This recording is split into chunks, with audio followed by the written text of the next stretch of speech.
The Deep Dive. Benjamin Franklin's Join or Die, and America's first viral meme. In this deep dive, we explore the surprising history behind Benjamin Franklin's iconic Join or Die political cartoon. Originally published in 1754 during the French and Indian War, this simple woodcut of a severed snake transformed into the ultimate symbol of American unity and the American Revolution. We unpack the original colonial superstition behind the image, its surprising French origins, and how Franklin actually lost control of his own messaging during the Stamp Act Congress. Whether you're a history buff fascinated by the 13 colonies or just curious about how political propaganda evolves, join us as we decode the legacy of Join or Die, from Paul Revere's printing press to modern-day pop culture. Welcome to the Deep Dive. Grab a seat because today's journey is, it's perfect for you if you love a really good aha moment. Oh, totally. We've got a great one today. Yeah. I want you to picture an 18th century colonial newspaper. Usually a pretty dry read. Exactly. You open it up, you're expecting the usual polite mercantile news, maybe some shipping schedules. Or those really dry reports from the local assembly. Right. But instead, right there on the page is this stark, severed snake. It's jarring. It's violently chopped into pieces, and hovering right beside it is this chilling, almost threatening ultimatum. Join or die. It honestly sounds like the promotional poster for a modern horror movie, doesn't It really does. But it's actually the earliest known pictorial representation of colonial union by an American colonist. Which is wild.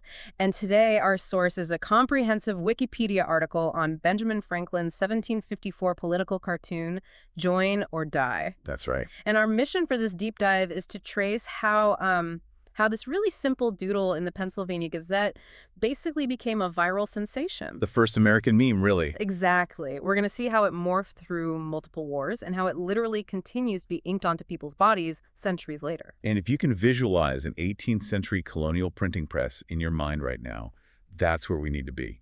Because to understand why this matters to you today, we have to look at the power of visual propaganda. Oh, for sure. We need to see how a single image can completely shape public opinion and, ultimately, outgrow its creator's original intent. Okay, let's unpack this, because I was looking at the original woodcut in our source material, and what strikes me right away is the anatomy of this famous snake. It's not what people think. No, it's entirely different. When you and I think the early United States, we immediately default to the 13 colonies. Right, the original 13. So logically, you'd think this chopped up snake is cut into 13 pieces. But it isn't. No, there are only 8 segments. And that is a really crucial detail that often gets overlooked. Franklin wasn't trying to draw a comprehensive geographical map. He was making a very specific point. A highly targeted political statement, yeah. If you look closely at those 8 segments, they're labeled with the initials of specific colonies or regions. But there are some glaring omissions. Right, like for instance, New England. It isn't broken down into Massachusetts, Connecticut, New Hampshire, and Rhode Island. No, they are all lumped together. Yeah, into one single segment right at the head of the snake. Exactly. And Delaware doesn't get its own piece either. Because it was tied to Pennsylvania. Right, administratively. So it's completely hidden inside the Pennsylvania segment. And then there's Georgia. Completely ignored. Left out of the drawing entirely. Which is so interesting. It is. Because at that specific moment in time, Franklin was focusing solely on the colonies that shared a very specific strategic interest. An emerging American identity. Exactly. He was only aiming his message at the people he actually needed to persuade. Which brings up, honestly, the weirdest part of this whole thing for me. The snake itself. Yeah. Why a severed snake? I mean, was Franklin just trying to pick the scariest, most intimidating animal he could think of to grab people's attention? Not quite. And this is where Franklin's absolute genius for mass communication shines. Okay. He wasn't just trying to be edgy. He was tapping directly into this bizarre, widely believed folk superstition of the era. A superstition about snakes. Right. On the 18th century frontier, there was this prevailing myth that if a snake was cut into pieces, it wasn't necessarily dead for good. Wait, really? Yes. The folklore claimed that if you managed to gather all those severed pieces and put them back together before the sun set, No way. the snake would literally resurrect. It would come back to life. People actually believed a chopped up snake could magically fuse back together. Many did. Or, at the very least, they intimately understood the cultural reference. Wow. You have to remember, life on the colonial frontier was deeply intertwined with nature and local legends. So it was a metaphor everyone just got. Exactly. By using this specific superstition, Franklin bypassed all that high-minded political rhetoric. He spoke directly to the rural, everyday colonists in a visual language they instantly recognized. That is so smart. The message was clear. Right now, we are severed and dead. But if we put ourselves together before it's too late, Before the sun sets. we can become a powerful living force again. That is brilliant. But I think we need to clarify what that setting sun actually represented in 1754. Because it's heavily misunderstood. It is. When I first saw Join or Die, my brain immediately went to the American Revolution. Naturally. I assumed it was a battle cry against the British crown. But in 1754, the revolution was still decades away. Decades. When Franklin published this in May of 1754, it had absolutely nothing to do with fighting the British. It was the exact opposite. Yes, the cartoon was published against the backdrop of the French and Indian War, which was the North American theater of the massive global conflict known as the 7 Years' War. Right, so in this fight, the British Empire, the 13 colonies, and their Native American allies were facing off against the French and their Native American allies. So the colonists weren't looking east across the Atlantic toward London. No, they were looking west toward the frontier. Because American colonists were deeply invested in gaining control of the lands west of the Appalachian Mountains. There was a lot of money to be made in land speculation. And a huge desire for new settlements. But the colonies were completely fractured. And utterly divided. They couldn't agree on whether to actually risk a full-scale war with the French to secure that territory. And that fracture is the exact disunity the snake represents. Yes. You had different colonial governments, different priorities, and a lot of reluctance to fund mutual defense. And our source points out, through the writer Philip Davidson, that Franklin was this master propagandist. He really saw the profound potential of political cartoons to stir public opinion. He recognized a looming existential threat. If the French colonies weren't checked, they would permanently encircle and threaten the security of the British colonies. Which is why Franklin proposed the Albany Plan of Union. Right. And that was his attempt to create a unified colonial government just for mutual defense. Precisely. It was not about seeking independence. It was about administrative survival. He just wanted them to pool their resources. Form a unified council. Organize a coordinated military response. The cartoon was his visual argument that this union was absolutely necessary to avoid being picked off one by the French. And you can actually hear how exasperated Franklin was getting with his fellow colonists. Oh, his writing from that time is so frustrated. Right. In the editorial that he printed right alongside the snake, he basically vents about the enemy's advantage. He wrote that the French were highly confident because the British colonies were in a disunited state. He complained about the extreme difficulty of getting so many different colonial governments to agree on any speedy defense. While the French had the massive advantage of being under, as he put it, one direction, with one council in one purse. He was practically begging the colonies to get it together before they were destroyed. Yeah. What's fascinating here is that in trying to make that desperate plea, Franklin might have borrowed from a really surprising source. Oh. This quintessential American symbol might actually have French origins. Wait, really? The ultimate symbol of American unity came from France. It's highly probable. The source notes that Franklin may have been inspired by an engraving from a French emblem designer named Nicolas Varian. Nicolas Varian. Okay. Decades earlier, in 1685, Varian published a book meant for scientists and artists. And inside that book is an engraving of a snake cut in two. You're kidding. And the legend beneath it reads, Un serpent coupé en deux, se rejoindre ou mourir, which translates to, a snake cut in two, join or die. Exactly. That is almost verbatim. It is.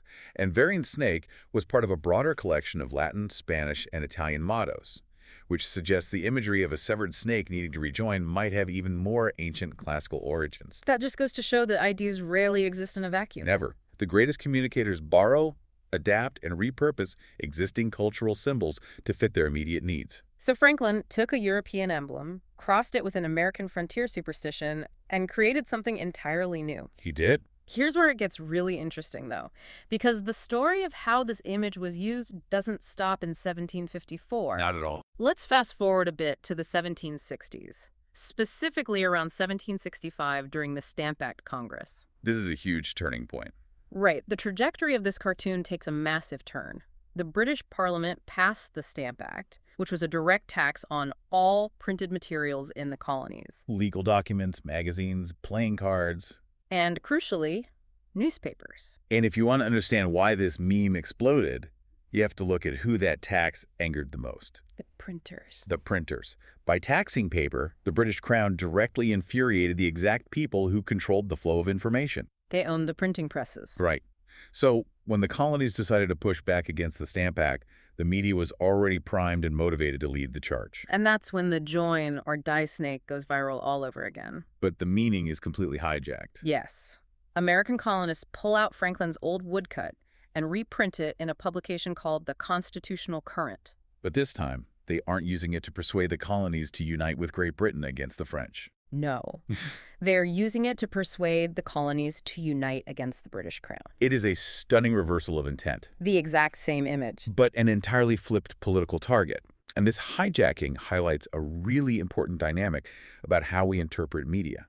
A symbol only means what the audience collectively decides it means. Right. If you look at the diverse viewpoints of the era, the image acted almost like a political inkblot test. How so? Well, the Patriots, the ones protesting the Crown, looked at this snake and associated it with classical ideals. Okay. To them, the snake represented eternity, vigilance, and prudence. It was a noble creature demanding unity for the survival of liberty. But what about the other side? The Loyalists, the colonists who supported the British government, looked at the exact same image and saw something completely sinister. They hated it. They viewed it through the lens of biblical tradition, where the serpent is the ultimate symbol of guile, deceit, and treachery. Wow. Two opposing sides, looking at the exact same arrangement of ink on paper, seeing their own distinct realities. That inkblot test analogy is perfect. And the irony here is that Benjamin Franklin himself was caught right in the middle of it. He was. He actually hated this new radical use of his cartoon. You really did. During the protests against the Stamp Act, Franklin was actually over in London, and he was advocating for a much more moderate political policy. He believed in diplomacy and reconciliation. He didn't want radical uprising, but his own drawing was out there fueling the fires of rebellion. Because of that initial cartoon, the British government viewed the Constitutional Current as a highly treasonous publication. So Franklin is panicking. He was alarmed. He lost control over his own narrative, so he tried to put the genie back in the bottle. Right. In 1766, he designed and published a completely new counter-cartoon. Titled, Magagne Britannia, Her Colonies Reduced. And what did that one look like? Tell them about this one. He shifted away from the snake entirely.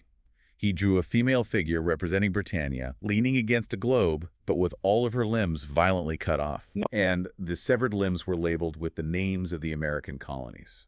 So he was trying to pivot the visual metaphor. Yes, to warn Parliament. He was saying, if you keep pushing these harsh policies, you will literally dismember your own empire. He was urging caution on both sides. But it didn't work, did it? No. Because once a meme goes viral, you can't just unpublish it. The colonial printers had essentially open-sourced his original design. That's a great way to put it. Yeah. The printing presses of the 13 colonies functioned very much like early social media networks. Because there was no strict copyright preventing it. Exactly. And because carving a woodblock was relatively straightforward for a skilled printer, the image was easily reproduced. It was the 18th century equivalent of retweeting and remixing. It really was. And it mutated as it spread. Our sources show that shortly after it resurfaced during the Stamp Act Congress, variations popped up all over, in New York, Massachusetts, Virginia, and South Carolina. And the text didn't even stay the same. Right. In places like New York and Pennsylvania, the phrase join or die was altered to say unite or die. The spread was just relentless. In New York and Pennsylvania, printers ran the cartoon continuously, week after week, for over a year. It just became this ubiquitous part of the colonial visual landscape. Burned into the public consciousness. Molly. And as the actual Revolutionary War approached, it was adopted by some of the most famous figures in American history. Like Paul Revere. Yes. In July of 1774, Paul Revere, who was a highly skilled engraver in addition to his midnight writing, Right, obviously. he took the cartoon and altered it to fit the masthead of his newspaper, the Massachusetts Spy. Putting it on the masthead, that's prime real estate. It's the front door of the paper. That means it was the official logo, staring you in the face every single time you picked up a copy. The severed snake had been fully absorbed into the DNA of the American resistance. So what does this all mean? Why should you listen and care about an old cartoon?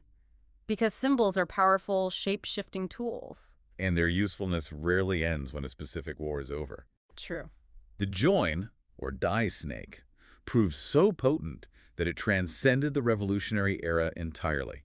It became a permanent fixture in the American visual vocabulary. Whenever a crisis of unity arose, the snake reappeared. Like during the American Civil War in the 19th century. Yes. When the country tore itself apart, the image was resurrected. And astoundingly, it was heavily utilized by both the Union and the Confederacy. Both sides. Both sides of a brutal, bloody Civil War looked at Franklin's snake and claimed it as their own exclusive symbol of righteous unity. They just altered the labels on the snake segments to fit the states they were appealing to. It really just proves the point about it being an inkblot test. The image is a vessel. You just pour whatever political cause you want into it. Exactly. And that phenomenon hasn't stopped, even today. This 270-year-old doodle is literally etched into modern culture. And into modern skin. Yes.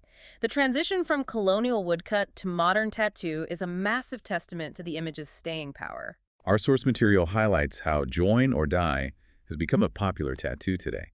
And it's fascinating because you see this image cross completely different modern political and cultural lines. And I think it's really important to pause here and say directly to you listening, we're just reporting the facts found in our source material as examples of the image's legacy. Right, absolutely. We are maintaining absolute neutrality here. We aren't endorsing any political viewpoints, right-wing or left-wing. We're merely highlighting how this symbol persists today on very different public figures. Exactly. Because on one hand, you have the comedian and late-night host Craig Ferguson. Right. He got the snake tattooed on his right forearm back in 2009, right after he became a naturalized United States citizen. For him, it seems to be a celebration of joining the American experiment. And then, on the other hand, the source notes that current United States Secretary of Defense Pete Hegseth also has the cartoon tattooed on his right forearm. It's a striking contrast in personal backgrounds and public roles. It really is. And it perfectly illustrates the dual nature of these historical symbols we are talking about. People across the entire political spectrum look at this colonial doodle and find their own distinct personal meaning in it. A comedian celebrating his naturalization. And a military veteran turns Secretary of Defense. Both can look at a chopped up snake and find profound significance. We're observing a historical inkblot test playing out in real time, completely removed from the 8 specific colonies Franklin originally intended to persuade. If we connect this to the bigger picture, it is astounding to trace the lineage of this image. It really is. We started with a localized, somewhat gruesome frontier folk superstition about a snake resurrecting before sunset. Right. Benjamin Franklin harnessed that superstition, combined it perhaps with an old French emblem, to support an administrative defense plan during the French and Indian War. And then the printers hijacked it, flipping it into a revolutionary icon against the British. From there, it survived the centuries to become a battle cry for both opposing sides of the American Civil War. And today, it lives on in pop culture and modern tattoo parlors, fundamentally separated from its original, highly specific political context. It really was the first American meme, long before the internet, long before algorithms dictated what goes viral. A striking image paired with a catchy, urgent slogan captured the public's imagination. It was shared, altered, remixed, and completely repurposed by different factions to serve their own agendas. Franklin basically released the open source code for American political propaganda. He did.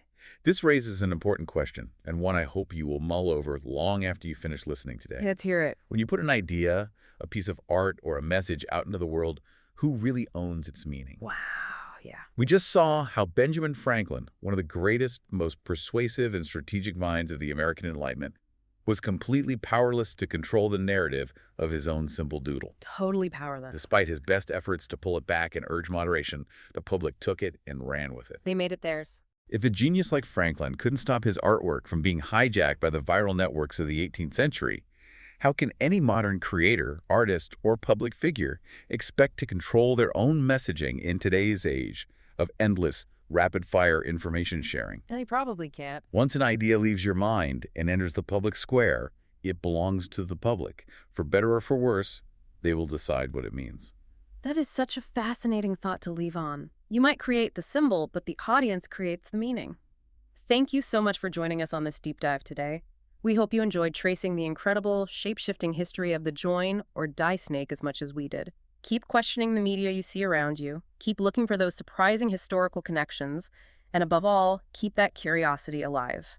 Until next time.